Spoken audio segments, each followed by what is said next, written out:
Pas de tir de Golf Up, centre d'entraînement de Grimaud. Et nous sommes prêts pour la deuxième émission de golf. Générique.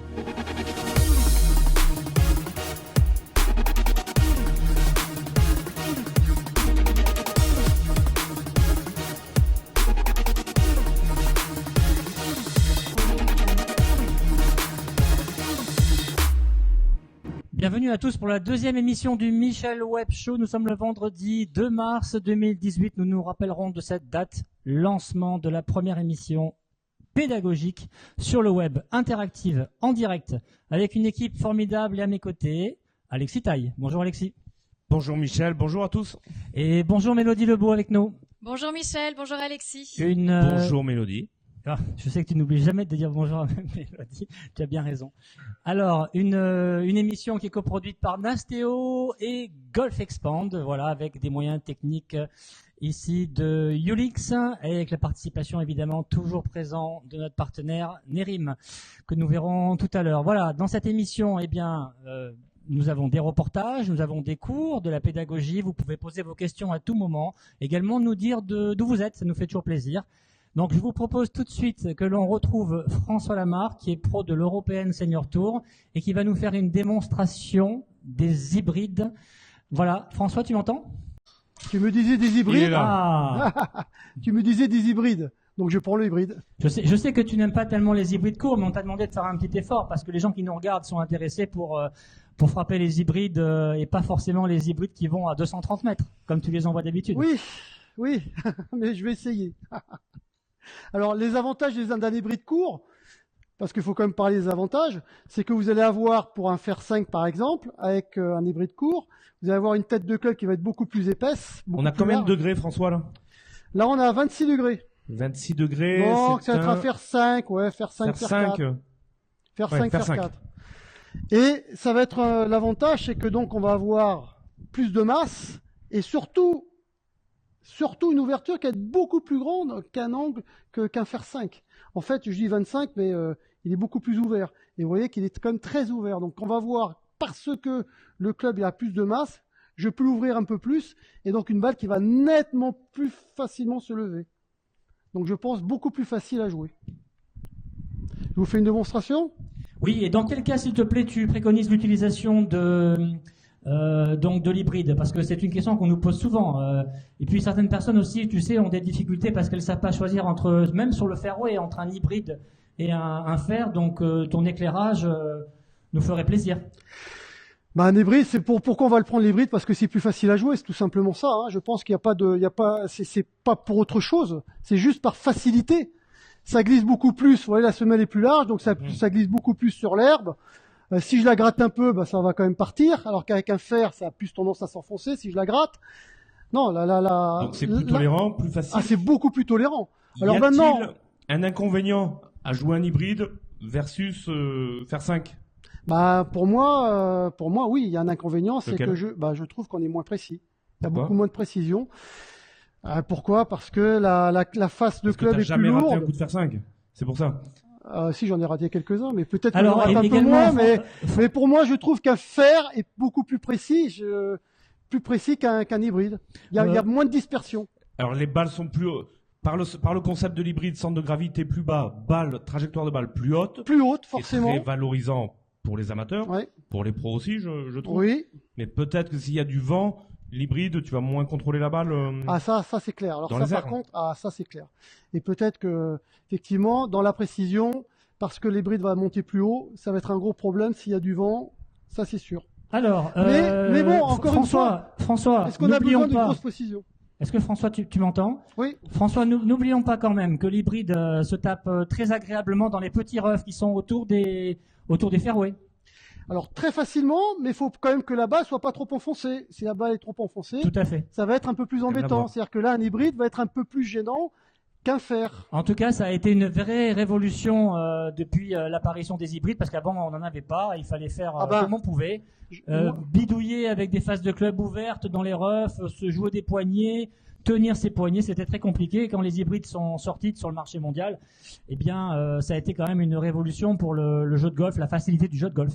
Ah bon, on l'a vu chez les joueurs professionnels aussi. Hein. Moi, je me rappelle à mon époque, il y a bien longtemps, on prenait des ferrins, et quand l'hybride est arrivé, ça a été un soulagement. Hein. Mais c'est il n'y a pas si longtemps que ça, François. Un petit peu quand même. Hein. François, on a une question pour toi. Mélodie. Mélodie, est-ce que tu nous as... Mélodie. Est-ce qu'on t'a officiellement salué aujourd'hui, déjà? Oui. Et te remercier de ta présence et de tout ce que tu fais pour nous dans l'interactivité. C'est gentil. Alors oui, j'ai une question de Franz Crozet de Lille, de Mérigny Golf Country Club, qui demande lui aussi comment bien se placer et jouer un hybride ou un bois depuis le fairway. Alors François, la question donc c'est pour toi. Les paramètres principaux lorsque l'on tape un hybride, plutôt donc un hybride court. On va faire simple. Hybride court. Alors là, vous voyez, encore une fois, je rejoins sur ce qu'on avait fait là sur la première émission. Très facilement, pour placer en plus un hybride, ça se passe très facilement puisque la semelle est beaucoup plus large. Donc je le place, vous voyez, je le lâche et hop, il se passe tout seul. Est-ce qu'on peut avoir une vision également de profil? Donc poser sur sa Non, toi, il ne faut pas que tu bouges, François. Je ne bouge pas, voilà. Très bien. Voilà, tout simplement. Donc après, j'ai plus qu'à replacer les mains dessus. Alors maintenant, au niveau de la balle, alors malgré tout, pour moi, c'est comme... Je le ressens comme un bois.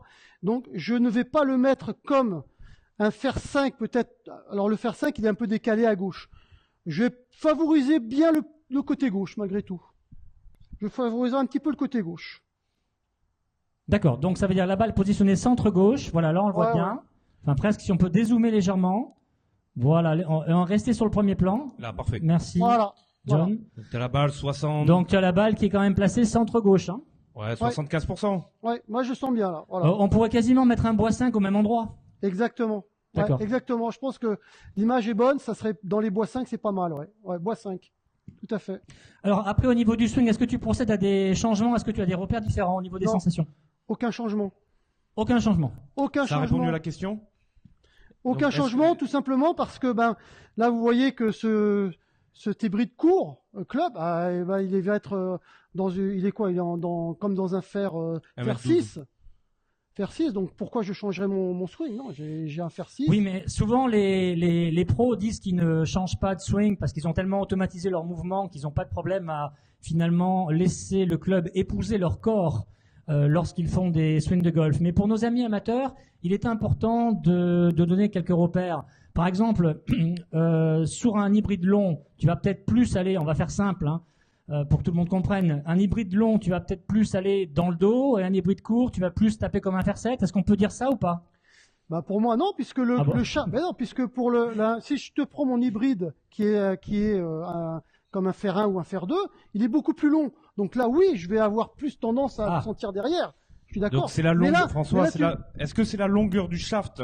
Oui. Qui fait l'adaptation. Un hybride fer 5 va ressembler à un fer 5 et ton hybride 18. Donc je vais pas le changer par rapport à mon fer 5. Il ressemble pas? Non, il est la même longueur qu'un fer 5 comme tu as dit, et je vais faire comme mon fer 5. Je vais le driver comme mon fer 5. Alors une démonstration vaut 1000 mots. Est-ce que tu peux nous montrer avec deux swings? Alors on va garder cette vision ici. Donc pour moi là, je le ressens plus ce rescue, je le ressens plus comme un fer 7. En longueur. Oui, je le vois très court. C'est quand ça vous arrange, les gars, en fait. Ah ouais, comme moi, exactement. Moi, j'aime bien quand ça m'arrange. Donc là, et de là, par contre, par rapport à ce fer 7 que j'aurais mis plus à droite, je le mets plus à gauche. C'est pas un hybride que tu as dans les mains? Si, petit. Un tout petit. Alors, comme un fer 7. Donc là, comme mon fer 7, donc je vais faire dans mon swing. Oui, enfin, on est sur un plan qui est plutôt vertical, et c'est pour ça que tu le fais bien, là. Ah oui, comme mon fer 7. Très bien. Une belle démonstration, merci. Est-ce que, Mélodie, nous avons des questions relatives aux hybrides? Oui, tout à fait. Alors, il y a Machan qui dit, on voit souvent les champions chippés à l'hybride. Dans quelle situation et comment bien l'utiliser, ce type de coup, mais surtout comment bien le réaliser? Alors, l'idée, c'est de... Alors, Machan, déjà, je trouve qu'aujourd'hui, tu abuses de l'audimat parce que tu as déjà beaucoup de place dans l'émission. Si en plus, tu nous poses des questions. Mais on va y répondre simplement. La question la réponse est assez simple puisque peu importe l'outil que vous utilisez en dehors du green, que ça soit un putter, que ça soit un petit fer neuf, que ça soit un hybride, il faut s'être entraîné avec cet outil pour pouvoir le doser, le domestiquer. On s'improvise pas comme ça avec un hybride autour d'un green. Il faut l'avoir pratiqué à l'entraînement pour après le sortir en compétition. Donc en fait, il n'y a pas de règle. Quoi que vous preniez, entraînez-vous avec l'outil qui correspondra à vos préférences. Il peut y avoir une Je grande peux rebondir. facilité. Et tu peux rebondir rapidement parce que Thierry Maton nous attend en Loire-Atlantique. Pour répondre à Machan, oui, entraînement, il faut expérimenter ce club et ça convient très très très bien au sol très ras où un sandwich peut être difficile à jouer, il peut y avoir un effet de rebond semelle-sol.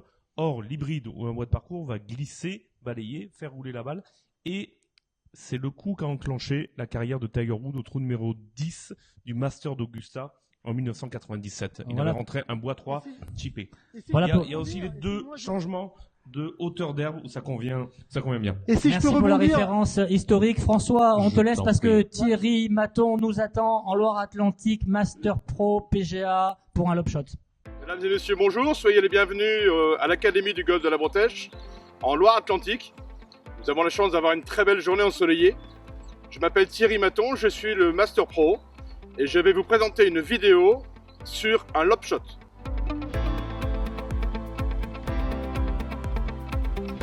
Bien, voici la situation de ce lob shot. Donc j'ai une balle qui est pas trop mal placée dans l'herbe, j'ai un drapeau qui est à une vingtaine de mètres, j'ai un bunker à sauter, mais j'ai une distance à peu près de 10 mètres pour faire arrêter la balle sur le green. Par contre, la particularité, c'est que je suis en pente descendante. Donc petite difficulté. Première chose, je vais utiliser un sandwich 58 degrés. Deuxième chose, je vais d'abord travailler sur l'équilibre pour épouser la pente.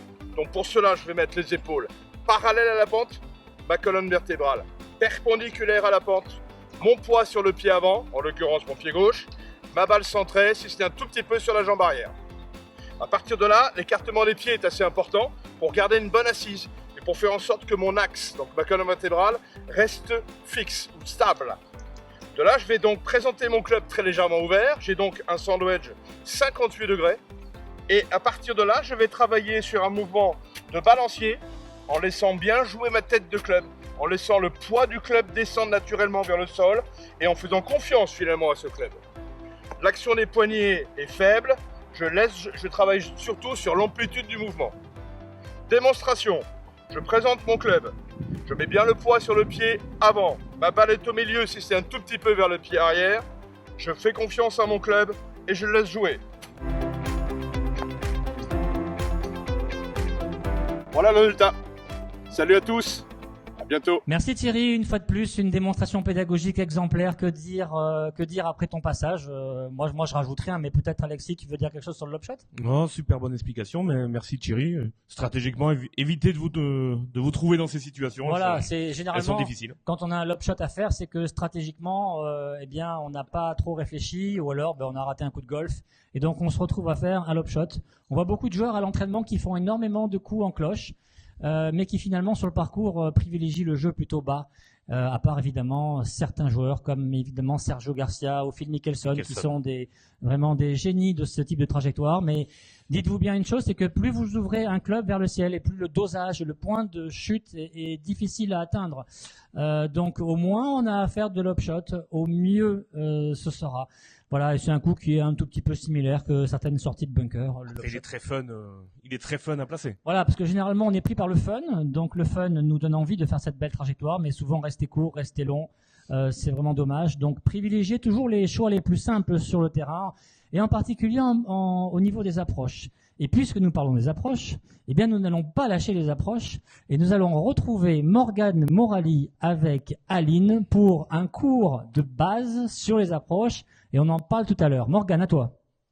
Oui, rebonjour à tous. Donc, on se retrouve avec Aline. Bonjour Aline. Rebonjour. On va travailler quelques approches, des coups simples, comme tu nous as dit précédemment. Donc, des approches de 15, 10, 15, maximum, même pas 20 mètres. Donc, Aline, qu'est-ce que tu aimerais améliorer pour tes approches, s'il te plaît? Écoute, j'ai l'impression de ne pas être très régulière et d'avoir aussi un petit problème de contact. Très bien. Donc, j'aimerais bien que tu me donnes des conseils. Allez, on va taper une balle, on va regarder un petit peu tout ça. Je te laisse faire une petite approche, donc à 15 mètres, s'il te plaît. Alors, je me permets d'interrompre tout de suite la scène, parce que je sais que Morgane, tu es très tolérant et très gentil avec le golf féminin, mais est-ce que Aline avait tout de suite une position d'approche dès le départ? Et la position d'approche... Parce qu'il me semblait qu'elle était un peu loin de la balle. un petit peu loin de la balle et surtout après une répartition du poids du corps qui est légèrement sur la jambe arrière. J'ai l'impression qu'elle souhaite soulever cette balle pour essayer de faire la balle la plus haute possible. Et malheureusement, ça fonctionne dans le sens opposé, c'est-à-dire que le poids du corps doit se retrouver sur la jambe gauche dès le départ et le conserver le plus longtemps possible. Tu peux nous montrer ta position initiale, comme ça Michel peut regarder. Donc on va voir aussi deux profils par rapport à la distance. Donc voilà, là par exemple ici, si tu veux la vision qu'on a, c'est une vision où Aline paraît beaucoup trop éloignée. Ah voilà, ok, très bien. Voilà, c'est parfait. Il faut la rapprocher. Voilà, un petit peu plus près, avec un poids du corps toujours sur la plante des pieds. Et maintenant, si on se met de face, on va pouvoir regarder un poids du corps qui reste sur la jambe gauche. Donc on va venir chercher à pincer la balle. Donc pour ça, on va garder les mains légèrement devant. Vous pouvez bien voir là avec le gant que les mains sont devant, toujours devant la balle, devant la tête de club. C'est très important. Et ce poids du corps qui est à gauche, on va imiter une petite tour de Pise en essayant de caler tout le poids du corps à gauche et de le conserver pendant tout le geste. D'accord, l'image de la tour de Pise est très sympathique. Est-ce qu'on a aussi procédé à un changement au niveau de l'emplacement des mains sur le grip ? De préférence, si on peut tenir le club un tout petit peu plus court, ce serait quand même plus facile à manier le club, parce que si vous vous retrouvez avec un grip complètement au bout, le club devient beaucoup trop long, et pour manier ensuite, pour diriger, ressentir cette tête de club, ça va être bien plus compliqué.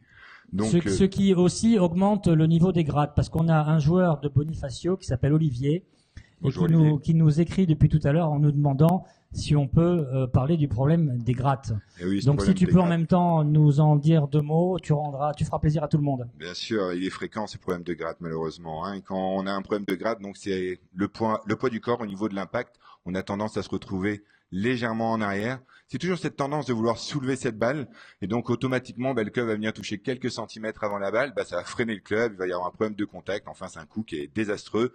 Donc poids du corps à gauche, les mains devant, club plus court, et voilà, ça c'est très bien. C'est déjà des repères excellents. Au niveau dynamique maintenant, est-ce que Aline peut frapper une balle? Est-ce que tu peux corriger? Avec cette une approche, on est bien d'accord sur une approche de 15 mètres? Parfait le contact. Oui. C'est magnifique ce contact. Est-ce qu'on peut donner des repères supplémentaires, Morgane, au niveau de la tenue des poignets? La tenue des poignets va rester bien ferme afin de conserver cette tête de club, ses mains devant cette tête de club, qui est très important. Maintenant, un petit point qui est primordial d'après moi, c'est que lorsqu'on va faire du petit jeu, on n'ose pas traverser, on n'ose pas tourner. Et ça va nous permettre de conserver les mains devant la balle, le poids du corps sur la jambe gauche. Donc après, cet impact, c'est de tourner le corps, même si c'est une petite approche, pour conserver bien le poids du corps à gauche et toujours, bien sûr, les mains devant la balle en évitant de mettre des jeunes mains pour pouvoir garder une bonne précision. Alors, tu me diras si tu es d'accord, Morgane, avec cette préférence, mais tu viens de mettre le point sur sur quelque chose de technique de très très important. Tu as dit le plus important c'est de tourner le corps, ce en quoi j'adhère, je pense Alexis aussi, à 100%. Mais nous sommes dans des vitesses qui sont basses, et quand on est en vitesse basse, la rotation n'est pas évidente à faire. Et donc moi je préconise souvent de descendre le pied gauche de manière à pouvoir tourner à basse vitesse, plus facilement. Est-ce que tu es d'accord avec ce point? Tout à fait. Faut-il encore bien se placer et bien placer cette jambe gauche afin d'ouvrir un tout petit peu le stance, on peut le lire dans beaucoup de bouquins, d'ouvrir un petit peu ce stance pour pouvoir déjà avoir le corps vers la cible. Ça favorise le manche devant, ça favorise le poids du corps sur la jambe gauche, et bien sûr cette rotation après l'impact. Montre-nous une belle rotation sans taper la balle. Là, pour retrouver, alors, ça serait bien d'avoir une vision de profil pour terminer sur ce point-là. Voilà. Et de bien montrer, pour nos amis amateurs qui nous regardent, parce que les approches, vous vous en plaignez souvent, et il est important qu'on soit extrêmement précis dans l'organisation des approches. Morgane nous préconise un appui à gauche, une balle centrée, je présume, j'ai pas entendu. Centré. Des mains descendues, et maintenant de bien descendre le pied gauche, mais de ne pas confondre, en gros, déverrouiller le pied gauche et ouvrir ses hanches. C'est complètement différent. Oui, on peut ouvrir la pointe du pied gauche aussi en même temps. Voilà.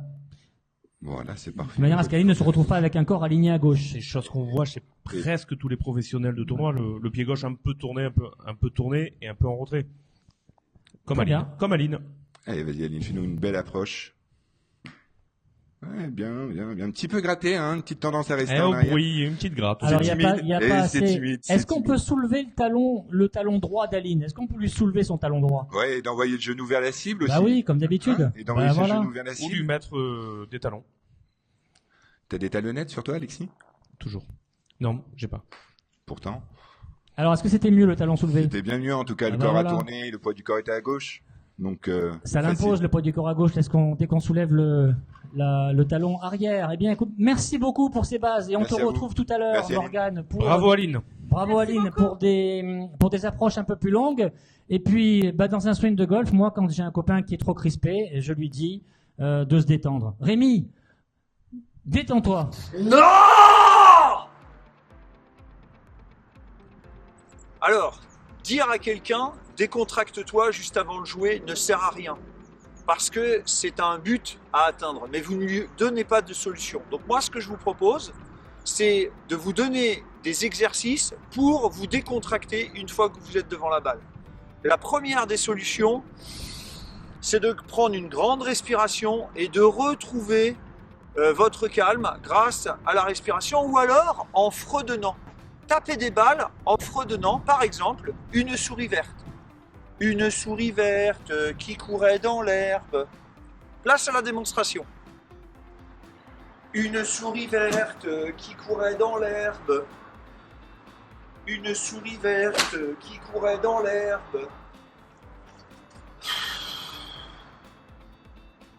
Une autre solution, mais pour ça, il faut avoir un outil pédagogique. C'est un club mou qui vous permet de retrouver le rythme.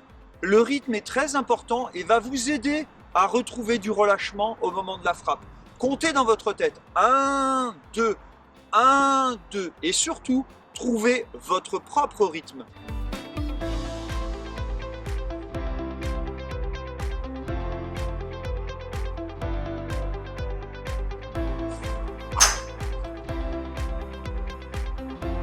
Avec cet outil, il vous faut nécessairement un rythme correct. La crispation vient souvent des mains. On serre le club beaucoup trop fort. Pour cela, la solution, c'est d'enlever 2 doigts de la main droite, puisque souvent vous êtes droitier, donc vous serrez le club avec la main droite. Et puis, lorsque vous tapez des balles, lâchez la main droite à l'impact et terminez avec votre bras gauche. Ou alors, faites cet exercice au moins sur votre coup d'essai. Je prends mon grip et je lâche les 2 doigts de la main droite. Ça, c'est la première solution. Et si vraiment vous êtes à l'aise, ensuite, vous lâchez votre main droite au moment de l'impact.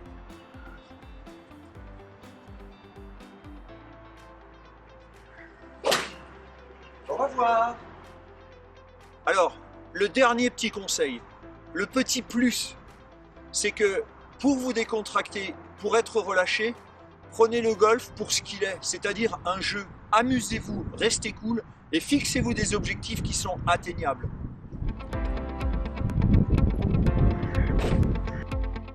Une souris verte qui courait dans l'herbe. On s'en rappellera là, c'est génial. On se met sur le mode auditif pour moins penser.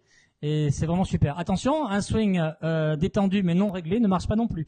Donc merci pour ces bons conseils. Rémi Bedu, un des pros les plus passionnés de ma connaissance en France, sur le territoire. Très impliqué, et toujours des sujets très intéressants, très réactifs. Quelqu'un qui va au bout des choses. J'apprécie beaucoup. Et maintenant, il est à Montgriffon et il a une académie de putting. Il s'est spécialisé sur le putting. Il était déjà spécialiste de beaucoup de choses, mais là, maintenant, il a rajouté le putting. Tu as une spécialité, toi, Alexis ? Les débutants. Je forme beaucoup de débutants. Alors, mon but est de pas les garder débutants 100 ans. Oui. Donc je les prends souvent débutants, et je les forme, je les fais évoluer pour qu'ils se régalent sur les pitch and putt, les compacts et puis les grands parcours. Donc vous pouvez retrouver également Alexis à Aix-Golf, voilà. Merci pour la promo. Aix-en-Provence, avec mon frère, mes frères. Voilà, Nicolas qui est aussi un pro. Mon confrère. Exceptionnel, 2e degré. Mélodie, est-ce que nous avons quelque chose pour l'interactivité ? Non, nous n'avons pas de questions pour le moment. Bon, tout le monde est content, donc je pense que les explications doivent convenir. Donc nous allons continuer, nous allons poursuivre avec une deuxième fois notre étoile montante des réseaux sociaux et de YouTube, Machan, avec une chaîne YouTube qui s'appelle Les Golfiteurs. Machan, c'est le talent dans la création et c'est quelqu'un qui vous fait aimer le golf alors qu'il est dans un 12 mètres carrés, enfin pas pour longtemps, à mon avis, ça va bientôt changer. Et puis un jour, il a un rêve et on va découvrir ce rêve. Allez, c'est parti pour ma chaîne. Salut les golfiteurs! Aujourd'hui, en ce 2 mars 2018, j'ai une grande annonce à vous faire. Je vais essayer de passer mon diplôme d'enseignant de golf. C'est quoi cet embrouille? Et ouais, la raison principale déjà, c'est que j'en ai marre de payer mes green fees. Oui, bonjour. Est-ce que je pourrais prendre un green fee sur Albatros, s'il vous plaît? Mais oui, bien sûr. 150 € s'il vous plaît. Ah, je vais plutôt aller prendre un café. Non, mais bien sûr que c'est pas la raison principale. Depuis petit, j'ai toujours aimé transmettre mon savoir. Je voulais être d'abord prof de chant. Fin du... prof de batterie. Ou alors encore coach en séduction. Oh, you touch my tra-la-la. Non, je déconne pour le dernier. Donc naturellement, en commençant le golf, le métier d'enseignant m'a tout de suite attiré. Comme ça. Donc je vais vous parler des prérequis nécessaires pour passer prof de golf. Eh mais ça fait que 3 ans qu'il golf, il veut nous enseigner quoi?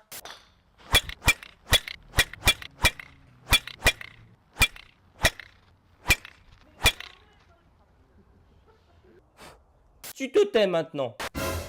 Pour être prof de golf, il faut être minimum 7-4 d'index. Bon, ça c'est plutôt sur le papier. Faut pas espérer rentrer en formation à ce niveau de jeu. Vise minimum plutôt entre 3 et 4. Et il faut également rentrer 2 cartes sur 2 grands prix différents, un minimum de plus 7 en stroke play en prenant compte du SSJ. Je t'ai perdu, hein. Les grands prix, messieurs dames, c'est pas le vroom vroom, hein. C'est des compétitions féolées sur 2 à 4 jours se déroulant en stroke play. Donc si tu joues 15 sur un trou, tu le notes. C'est la catégorie de compétition la plus élevée auquel un amateur puisse participer. Par analogie, si tu préfères, c'est un peu comme le CFA, CFA2 du foot. Après avoir rentré tes 2 cartes en grand prix, il va falloir rentrer en formation. Et il en existe 3 grandes en France. La FF Golf et ses Creps, l'école d'Éric Giroud dans le sud de la France, et JK Formation, l'école de YouGolf, NGF pour les puristes. Et il faut bien entendu trouver un golf pour t'accueillir en tant qu'élève moniteur.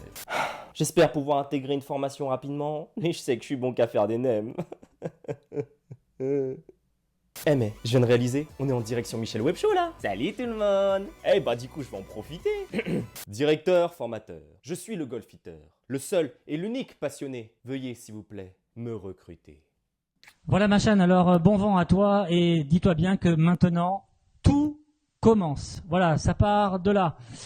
Est-ce que nous avons une question, Mélodie, avant de repartir en cours? Oui, tout à fait, Michel. J'ai une question de Aline Bastien qui demande: est-ce que le golf est facile ou difficile? Quel discours tenez-vous auprès de vos élèves débutants? Ah, c'est une question qui est redoutable. Alors le golf, on peut le rendre facile et on peut le rendre difficile. Je dirais que... Bon, ça va dépendre aussi du niveau, et si vous êtes vraiment débutant, on peut pas dire que ça soit vraiment très très compliqué, puisque avec quelques repères, on peut déjà faire voler la balle, se faire plaisir, aller sur un compact. Donc le golf est assez simple, avec quelques repères juste de frottement sur l'herbe pour avoir des contacts de balle pour la faire voler, puis avec une demi-série, on se fait plaisir, c'est pas vraiment compliqué, aller faire du putting non plus sur un compact. Maintenant, lorsque on commence à passer du stade de débutant au stade de perfectionné, eh bien, ça devient plus compliqué, puisqu'on commence à être un peu plus exigeant, à vouloir de la régularité, à vouloir plus de précision. Donc là, le sport, le golf, ce fabuleux sport, redevient malheureusement beaucoup plus difficile. Mais heureusement, nous avons quand même tout un dispositif physiologique pour l'automatiser. Donc, comme tous les mouvements élaborés, notre cerveau a une capacité d'automatisation, d'apprentissage à tout âge, et puis une possibilité évidemment de très bien jouer au golf. Maintenant, pourquoi le golf reste, on va dire, un sport d'adresse difficile?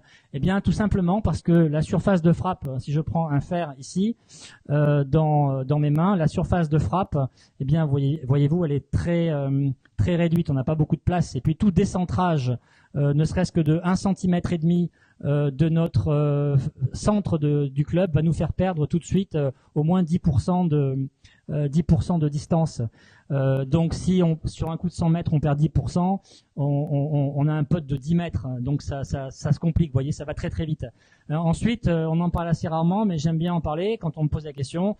Eh bien, si je fais, si vous voulez, un mouvement, alors je pense qu'on peut passer en plan large, si je fais un mouvement circulaire ici pour lancer une balle droite, eh bien voilà pourquoi le golf est difficile. Si la réponse est tout aussi simple que ce que le golf est difficile, c'est parce qu'on ne joue pas, vous voyez, sur un plan comme dans une roue à eau, on joue sur un plan circulaire.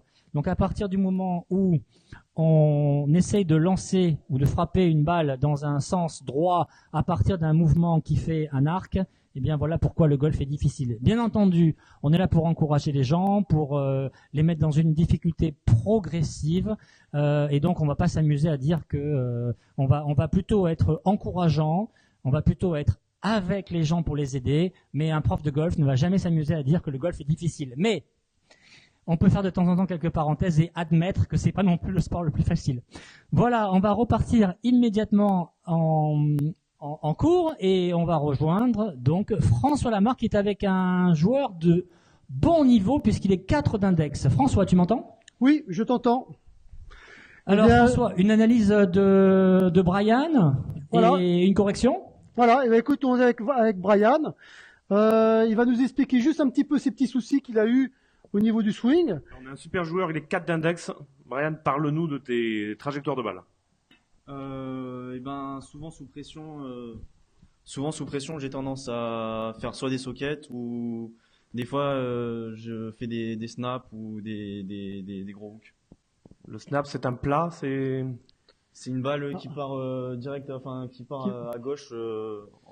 Donc la socket, c'est une balle qui est tapée du tube, qui part très vive à droite et pas loin. Et le snap, c'est une balle à gauche. Ça tourne très très fort à gauche, une forme de banane, très fort à gauche. Donc les deux sont coûteux, peuvent être coûteux, mais on a affaire à un super joueur, 4 d'index. Voilà. Et il avait un petit souci, c'était au début en tout cas, mais qu'il a corrigé avec son coach, c'était qu'il revenait un petit peu par-dessus, avec une montée qui était très intérieure. Okay. Ça alors son coach, on peut le citer, puisque vous en parlez. C'est Stéphane Damiano, qui a la Prime Golf Academy au Royal Mougins Golf Club, qui est un pro fantastique et qui a une école de golf de très haut niveau, très performante. Alors aujourd'hui, le diagnostic, François, en off, tu nous as expliqué que le swing te convenait déjà, mais le risque de Brian, c'est que sous pression, ça lâche. Alors on voudrait revoir une nouvelle fois le swing de Brian, et on voudrait avoir surtout ton avis, François, c'est ce qui nous intéresse, c'est ton avis. Alors vas-y, Brian, encore une fois, une balle.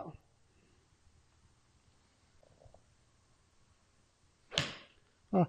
Alors ce qu'on peut quand même regarder, ce qu'on peut voir un peu, en tout cas ce que je vois, c'est que donc le plan de swing il est parfait, sauf que à l'impact il est un petit peu en arrière, il reste toujours très très en arrière. Très bien, très bien. Et ce qui peut expliquer effectivement, alors ces petits soucis de snaps, parce que plus on va rester en arrière, et en plus bon encore une fois, Brian est un très bon joueur, donc ses mains, c'est ce qu'on parle toujours, ses mains jouent, elles jouent énormément, elles jouent très bien, il relâche ses mains, il y a du release, pas comme dans la plupart des golfeurs où je suis toujours très crispé. Alors qu'est-ce que tu pourrais préconiser, François? Très simplement, c'est qu'on s'aperçoit dans sa posture, Brian, qu'il a un stance très petit, très peu large.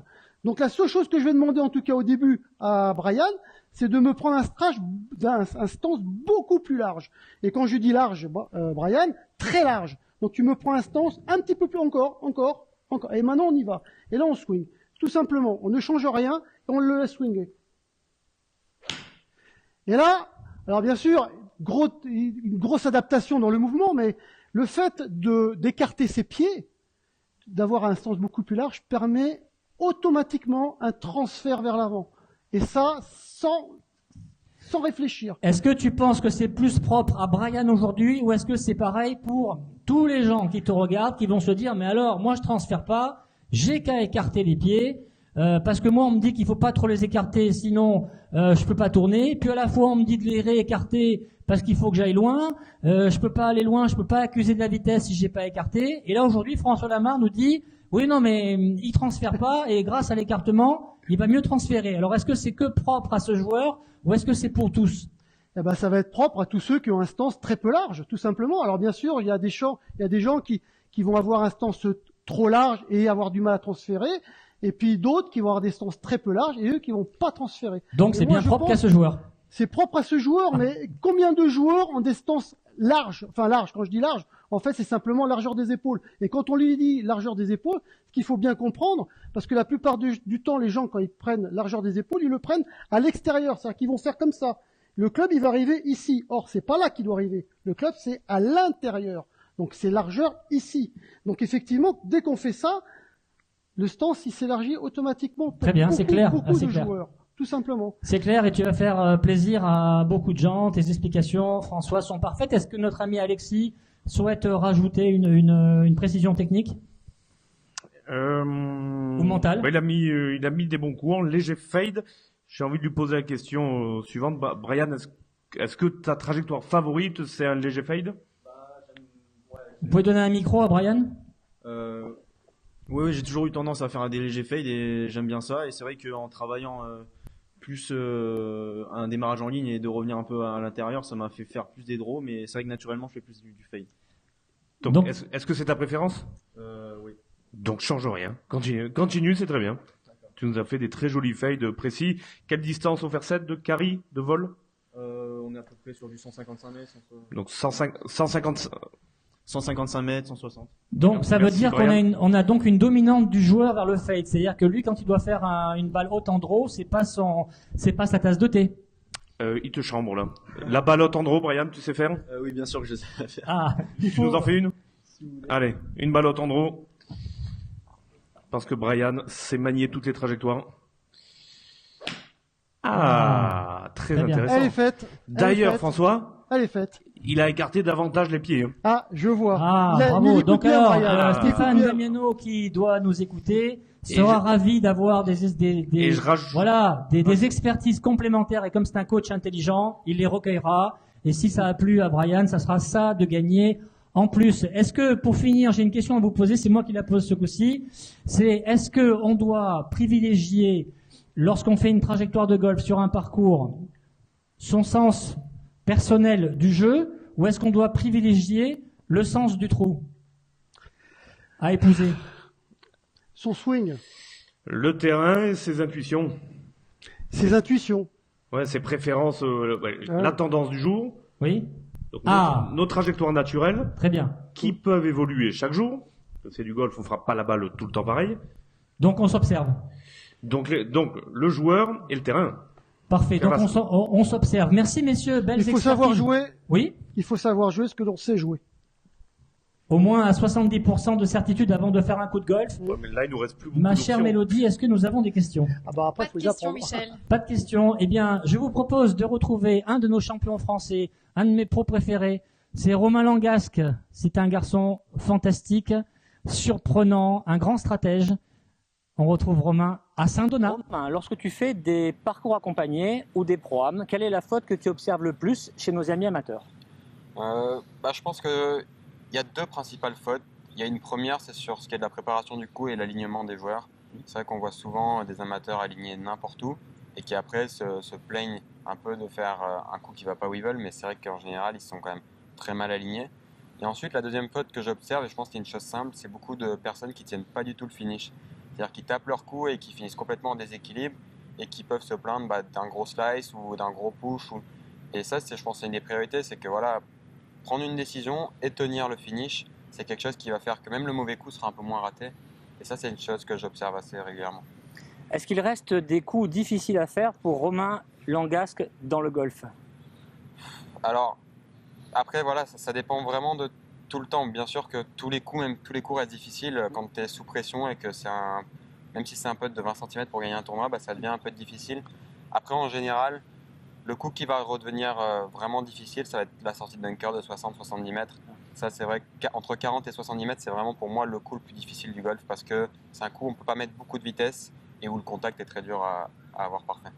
Alors, tu fais aussi pas mal de préparation physique. Je crois que maintenant, c'est une donnée qui est intégrée à tous les sportifs de haut niveau et particulièrement dans le golf où pendant longtemps, le golf s'en est passé. Maintenant, c'est plus possible.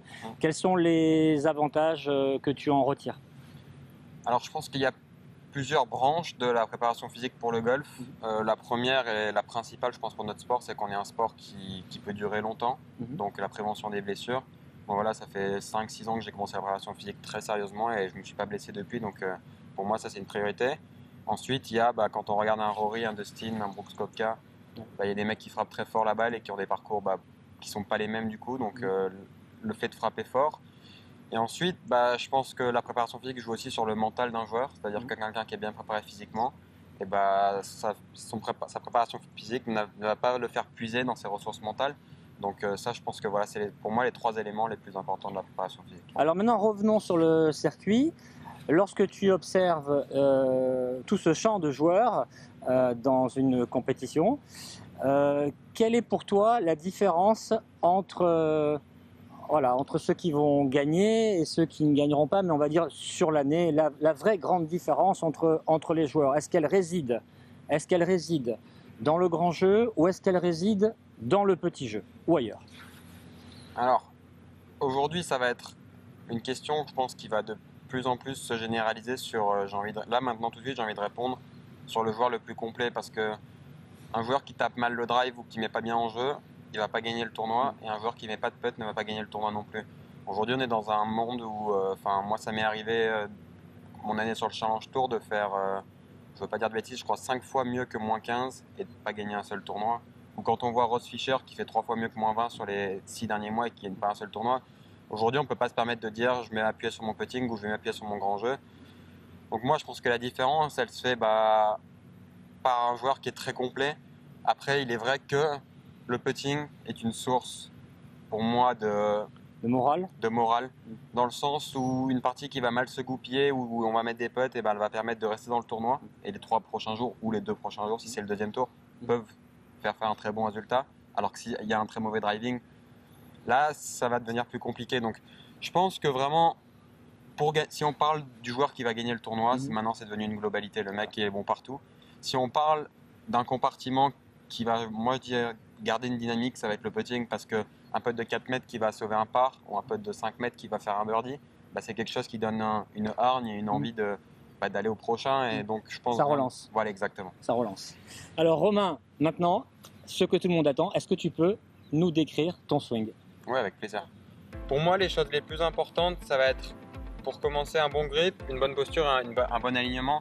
Ça, c'est, moi, j'ai la chance de m'entraîner avec Benoît du Colombier, et c'est vrai que c'est sa priorité à lui, chez ses joueurs, quelconque que soit le joueur, c'est d'avoir ces bons basiques-là. Donc, chaque fois que je vais arriver sur un practice, je vais préparer ma routine avec me concentrer sur avoir un bon alignement, un bon grip et une bonne posture. Ensuite, ma deuxième clé après tout ça, ça va être de mon démarrage, en fait, ce qu'on appelle le take-away. Moi, je suis très concentré sur mon take-away. En fait, cette partie-là du swing, c'est pour moi ce qui va me faire un bon ou un mauvais swing. Donc, après, à partir de ce moment-là, je pense vraiment à mon coup et à ma cible. Je suis plus du tout concentré sur est-ce que je vais être bien là, là ou là. Voilà, j'arrive, je me mets là, un bon grip, une bonne posture, un bon alignement, et ensuite vraiment c'est le take-away qui est là.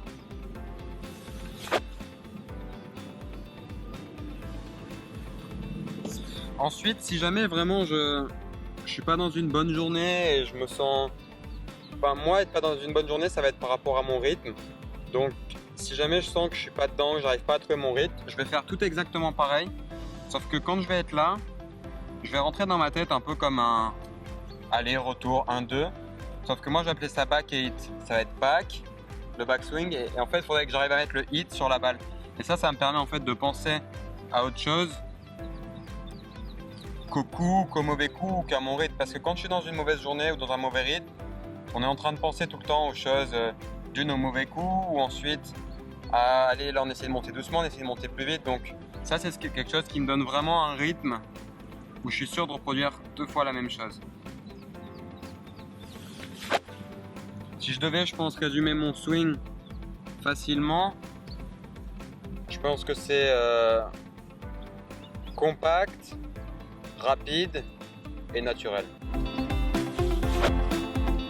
Avec Romain Langasque, c'est toujours la perfection, un grand bonheur de le voir s'entraîner, un grand bonheur de l'écouter, plein de sagesse, plein de stratégie, et un super joueur, un grand champion, plein d'avenir, qui a déjà fait ses preuves et qui en fera encore bien d'autres. Nous soutenons toujours Romain ainsi que tous les champions français, et j'ai toujours également une pensée pour mon ami Victor Dubuisson, et également pour Stéphane Chauffour qui s'entraîne beaucoup aux États-Unis sur le circuit senior, et j'ai toujours beaucoup de soutien aussi sur le tour pour François Lamar. Est-ce que tu as un chouchou toi sur le On a 3 champions. Nous avons 3 champions dans 3 grands. C'est mieux avec le micro, Alexis, hein. Nous avons 3 grands professionnels dans la Ligue PACA. Victor Dubuisson, bien sûr, qui a atteint l'élite mondiale. Romain Langasque, que j'aime beaucoup son jeu. Alexander Lévy est très très très brillant On est toujours derrière tous les champions français. Et si on peut dans l'avenir avec le Michel Web Show et bien faire des reportages sur eux, nous ne manquerons pas de vous les faire. À noter un point important dans le reportage avec Romain, c'est le back hit. Donc il se place en fait sur un mode qui est plutôt un mode de simplification totale du geste, backswing et frappe au travers finalement de 2 mots.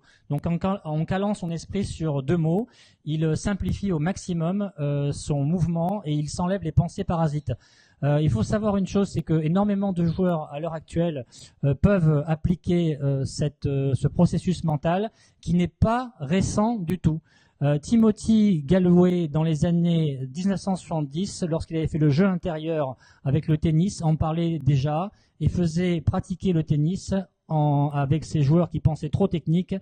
Bon coup lors de la frappe au tennis.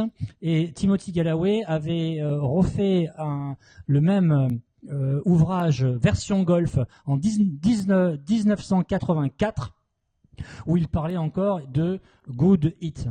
Et on voit maintenant que bien des décennies plus tard, eh bien, ce repère mental n'a pas pris une ride pour qu'un joueur comme Romain Langasque eh bien, l'applique à lui-même de temps en temps.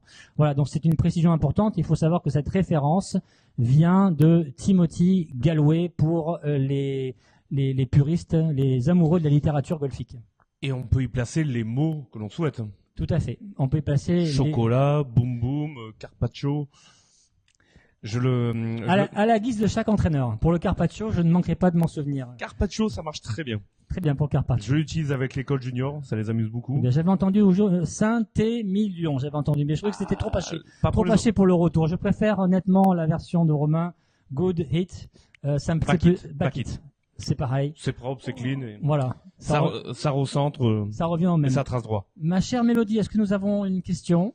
Il y a Quentin Allègre qui demande: pouvons-nous ouvrir le pied droit légèrement pour gagner en rotation et en puissance sur les fers 3, 4 oui, moi et 5. je préconise de le placer complètement à la parallèle en soulevant en fait le talon arrière. C'est-à-dire que si vous voyez ma main maintenant qui est le talon, on ne va pas bouger la caméra.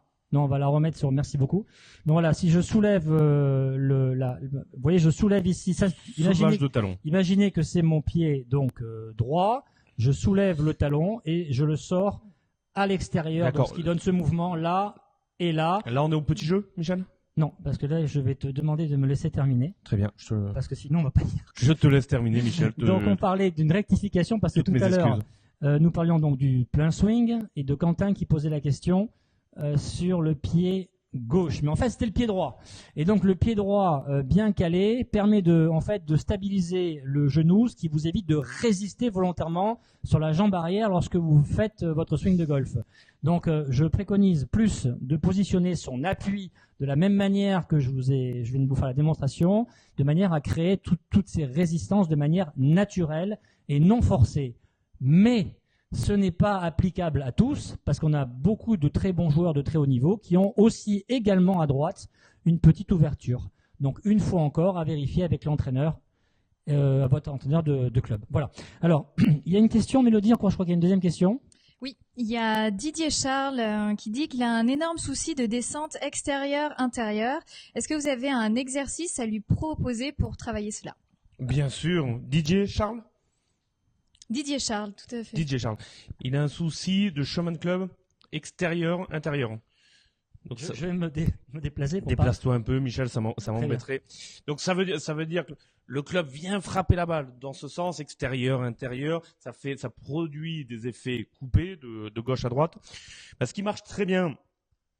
Je vais vous confier un de mes exercices favoris, c'est de décaler les pieds de la manière suivante. J'avance le pied gauche, je recule le pied droit. On va appeler ça un stance fermée ou décalé. Et de cette position, ça va changer l'itinéraire de la trajectoire de mon club. Je vais swinger plus autour, à l'aller et au retour. Et là j'ai une trajectoire on le voit en image, là, je le vois. Et là, j'ai une trajectoire de club plus intérieure, plus en virage. Et ça va favoriser des trajectoires droite-gauche ou limiter les slices. Si DJ Charles... On peut aussi mettre... Est-ce qu'on peut mettre 2 balles comme ceci, adresser tu peux. Alexis 7 balles et taper celle-là? Est-ce que ça peut favoriser un retour intérieur? Ça me plaît. Ça me plaît. Là, je suis placé sur la balle supérieure. Et si je veux frapper la balle qui est la plus proche de moi, je suis obligé de revenir de revenir de l'intérieur, et ça modifie. De fait, ça modifie. Voilà, mais regardez, un point important, si Alexis, tu veux bien reprendre juste la position, s'il te plaît, du backswing. Regardez un point important maintenant, j'aime bien focaliser là-dessus. En général, je joue à deux mains. Donc, on y va backswing. Très bien, donc on tient bien ici. Pas très et on descend en gardant ici, en tenant. Voilà. Donc ça, c'est un point important pour revenir de l'intérieur, c'est une clé supplémentaire. Et puis, allez voir votre... ça fonctionne. Toujours pareil. Vos entraîneurs dans les clubs, parce que c'est eux les mieux placés pour vous connaître. On vous donne des pistes générales, mais vous savez rien de mieux que le concret avec votre assez entraîneur. Personnalisé à chaque joueur. Et je vous propose de repartir tout de suite pour le deuxième et le dernier cours avec Morgane Morali. Et Morgane Morali, ce coup-ci, va agrandir les approches avec Serge Netz. Exactement, donc on va faire des approches un petit peu plus longues. Serge, bonjour. Rebonjour. Rebonjour. Parle-nous un peu de tes approches. Eh ben, mes approches, c'est une catastrophe. C'est là où je perds le plus de points parce que j'ai du mal à faire des approches entre 20 et 30 mètres.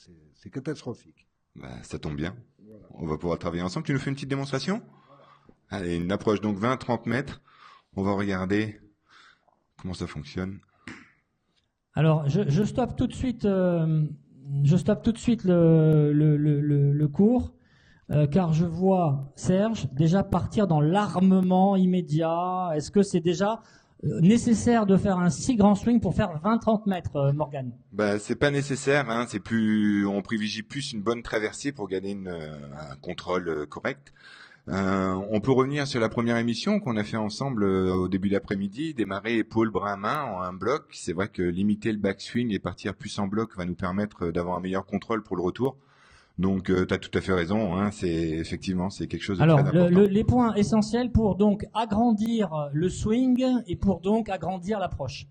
Exactement. Donc maintenant, si on veut gagner un petit peu plus de distance aux approches, on va amplifier légèrement le mouvement. Mettons en position, voilà. Donc on va se retrouver... Ici, on était tout à l'heure avec Aline à peu près à 15 mètres. On va se retrouver à une trentaine de mètres ici. Et comme on parlait de l'effet miroir tout à l'heure, bah, cette position que l'on va avoir, on va retrouver exactement la même après l'impact. Même si c'est un petit coup, une petite distance de 30 mètres, on va traverser, on va finir le geste et on va continuer le mouvement. Ça limitera les grattes, ça permettra d'avoir un meilleur contact et de traverser surtout. Hein. Allez, on essaye. En ouvrant un peu la face de club, ça va nous aider à faire une balle plus haute. Une balle au milieu des pieds. Allez, hauteur des hanches, on tourne. Voilà. Eh oui, c'est un peu le stress du direct. Hein. C'est souvent ça. On en fait une deuxième en essayant de bien tourner le corps. C'est le fait d'hésiter au moment de l'impact. Allez, on cherche à bien tourner. Magnifique. Magnifique. Ah, c'était déjà mieux. Super, il est beau ce finish. Hein. Morgane, es-tu d'accord si je te propose d'augmenter la largeur du stance, c'est-à-dire de l'écartement des pieds pour aller un peu plus loin sur les approches? Naturellement. Donc, est-ce que Serge peut être placé dans une position de stance pied serré? Donc là, on va se retrouver à un pied serré. J'aimerais bien avoir le visuel sur Serge. Voilà. Donc là, on est d'accord pour à peu près une distance entre 5 et 10 mètres. 5-10 mètres. Très bien, Serge, on écarte légèrement le pied droit. Allez, on le droit, que le droit. Voilà. Là, on part sur du 15-20 mètres. Serge, on réécarte un peu plus le pied droit. Et là, on est sur du 30. C'est pas plus simple comme ça? Michel, oui. Tout à fait. Pourquoi écarter que le pied droit? Il se retrouve avec la balle au pied gauche. Oui, ou écarter. Là, c'était pour simplifier, pour que ce soit un peu plus visuel pour nos amis qui nous regardent. On garde la balle au centre ou pas?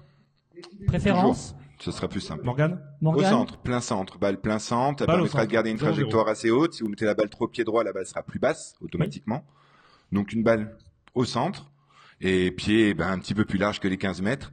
Pas comme disait François tout à l'heure, trop large, hein, parce que c'est pas le coup que l'on recherche. On n'est pas en pleine puissance.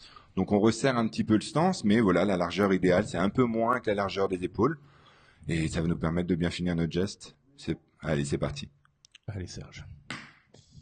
Et un beau finish. Hein. Ouais, c'est pas mal. C'est bien de Morgane que tu as insisté sur le mouvement symétrique parce que malheureusement nos amis amateurs souvent s'arrêtent à l'impact ou en font trop ou vont beaucoup trop au finish haut. Et ce qui est très très intéressant dans le cours que tu viens de donner à Serge, c'est que le finish n'est pas très très haut. Le finish est plutôt tenu à la hauteur du nombril. Et ça, c'est très intéressant de ne pas avoir obligatoirement toujours un finish haut. Sachant que pour tous ces coups, le swing doit aller vers le bas, vers l'avant, mais pas forcément, en tout cas pas du tout de mon point de vue, vers le bas et vers le haut. C'est vers le bas, vers l'avant, et ensuite avec une finale remontante légère qui correspond à du relâchement. Es-tu d'accord avec ça ?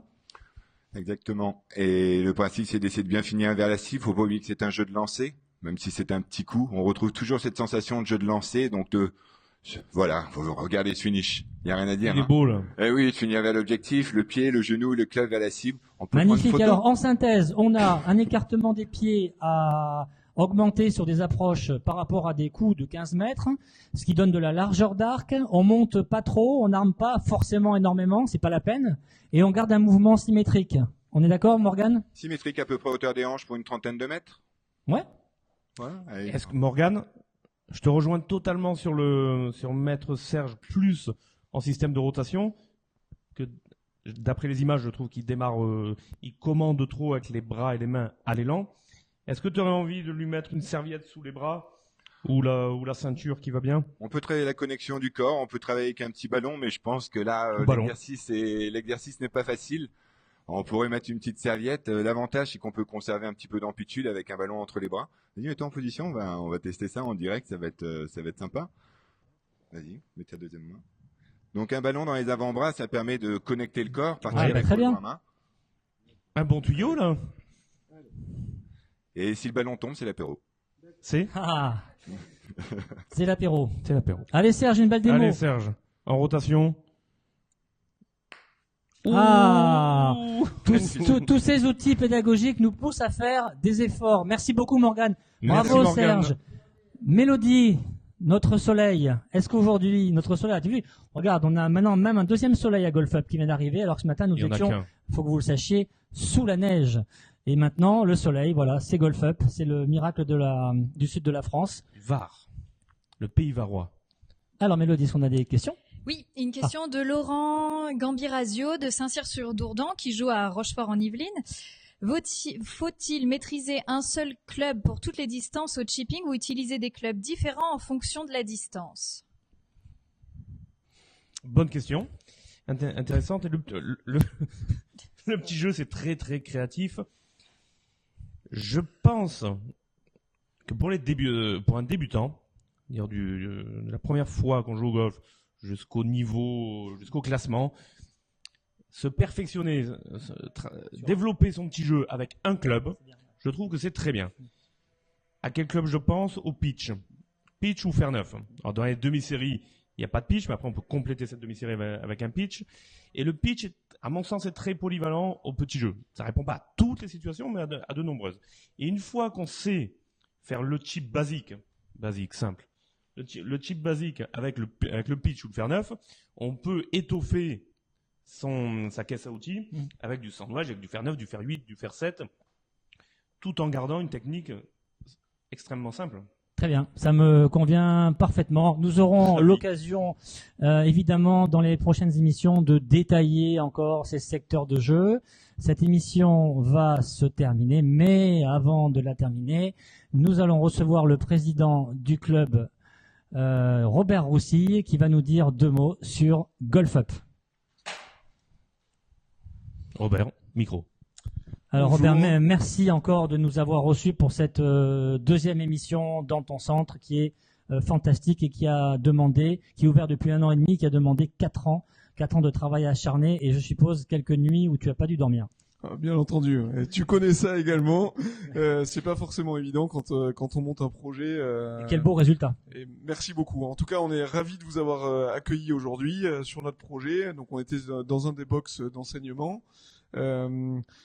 Voilà, le projet clairement, c'est essayer de démocratiser le golf en France. On essaye de le faire avec des produits attractifs et peu chers. On échangeait tout à l'heure sur un produit qu'on a monté, le l'API Parcours. C'est tous les dimanches en fait à partir de 15h, l'accès au parcours avec un club et une balle fournie à 10 €. quel que soit l'âge et le niveau, on peut être complètement novice et y aller. Donc voilà, c'est l'esprit de cette structure. Quand on voit les millions d'euros qui ont été investis, on se dit que de jouer derrière pour 10 €, c'est quand même un beau cadeau que l'on fait. Et on pourra pas dire que vous n'avez pas œuvré pour la démocratisation du golf. Moi qui viens souvent dans ta structure, je peux attester que les jeunes sont ravis, la relève est ravie, et que les gens sont contents, ils se font plaisir. Et en plus de ça, le restaurant marche très bien. Oui, également, on a un restaurant La Table des Oliviers qu'on a pu tester. Et je pense que tu as bien mangé. Qu'est-ce que tu peux nous en dire, Michel? Non, moi je suis un gourmand, mais un gourmet aussi. J'étais pas le seul d'ailleurs à midi. Et effectivement, on mange bien. On a l'impression d'être à la campagne. Pourtant, la ville est pas loin. Alors, si toutefois, vous venez dans le sud de la France, parce que vous n'êtes pas du sud de la France, venez faire de l'entraînement à Golf Up. Et puis, si vous n'êtes pas loin, prenez la voiture et venez découvrir ce centre qui est fantastique. Parce que bien souvent, on n'habite pas loin, puis on n'avait pas fait gaffe qu'il y avait un si beau centre. Et vous verrez que lorsque vous serez à Golf Up, vous serez encore plus impressionné que lorsque on le voit par Internet. Je trouve qu'on a un effet de surprise dès qu'on arrive ici auquel on ne s'attendait pas. C'est ce qu'on nous dit régulièrement. C'est pas évident de retranscrire la dimension du projet par des photos ou des vidéos. Clairement, quand on vient sur place, régulièrement, on a ce commentaire, mais c'est plus grand que ce qu'on pensait. Il faut venir le découvrir. Nous allons maintenant, merci beaucoup, allons maintenant accueillir Cécile. Bravo. Cécile qui est la représentante de la société Nerim qui nous soutient dans le projet du Michel Web Show. Je remercie donc la société qui est notre premier partenaire, qui est la société qui a su se projeter pour venir accompagner ce projet. Et donc, on voulait vraiment vous remercier. Voilà. Merci et bravo. Alors, Nerim, c'est un opérateur. De télécom. Tout à fait, pour les entreprises exclusivement, qui a la particularité d'être à la fois opérateur mais également hébergeur. Et donc, nous proposons des solutions dans le domaine de la téléphonie, de la connexion et de l'hébergement. Voilà, et nous sommes très fiers de soutenir cette formidable émission. Merci beaucoup. Donc, si vous avez besoin de fibres, si vous voulez être relié, câblé, fibré, avec beaucoup de puissance, avec beaucoup de rapidité, avec beaucoup de stabilité, avec une fibre dédiée, vous pouvez compter sur Nerim. Voilà, rappelez-vous bien de Nerim. Vous pouvez retrouver évidemment tout sur Nerim sur www.michelwebshow.com. Évidemment, vous aurez les liens pour vous connecter à cette société très performante en France. Nous vous remercions une dernière fois encore et nous vous donnons rendez-vous dans les prochaines émissions.